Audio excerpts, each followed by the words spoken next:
Hello everyone, আসসালামু আলাইকুম। আজকে আপনাদের সাথে শেয়ার করব আমি বেড়াতে আসার প্রথম দিন আমরা কি কি করি সবকিছুই। তো শুরুতেই ওখানে পৌঁছে আমরা অনেক বেশি টায়ার্ড ছিলাম, তো সকালে নাস্তা করলাম। নাস্তাতে খিচুড়ি খেয়েছিলাম আর তারপরে কিছুটা সেমাই খেয়ে আমরা বেরিয়ে পড়ছি ঘুরতে। আসলে অনেক টায়ার্ড ছিলাম, তাও বেরিয়ে পড়ছি নদী দেখার জন্য। এখন ইট ফিক্কা ফিক্কি খেলতেছি, মানে কে কত দূর ফালাইতে পারে। হ্যাঁ, মারো তুমি আগে। ও ফালাইছে ওই জায়গা না, আমি এরও দূরে ফালাবো।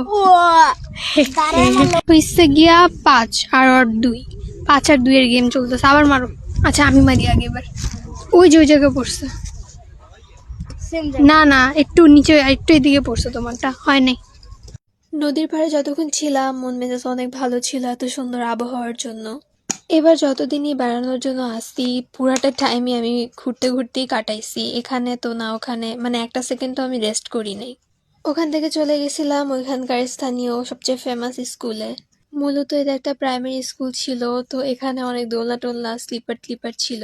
দোলনাগুলা কেন জানি ওনারা তালা মেরে রাখছে, আর স্লিপারের উপরেও কেমন জানি রশি পেঁচায় রাখছে যাতে বাচ্চারা না উঠতে পারে। তাইলে ভাই বানাইছেন কেন? আচ্ছা যাই হোক, তারপরে আমার কেন জানি এটাতে উঠতে একটু কষ্ট হয় না, আমি খুব ইজিলি উঠে গেছিলাম। এরপর চলে যাই খাওয়া দাওয়া করতে। খাওয়া দাওয়া ছিল আজকে পোলাও, ডিমের কোরমা, গরু বেগুন ভাজি আর মুরগি টুরগিও ছিল, আরও মাছ টাছও ছিল, কি কি ছিল আমি জানি না, যাই হোক আমি এগুলো দেখাইছি।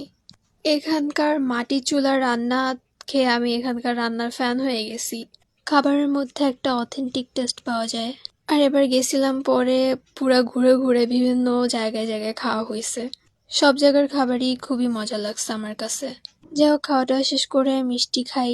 না, আমি একা খেয়েছি বলে ভুল হবে, আমি বিড়ালটার সাথে খাচ্ছিলাম।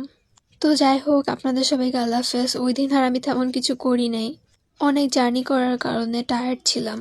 সবাই ভালো থাকবেন, সামনে আরো ব্লগ আসছে ইনশাল্লাহ।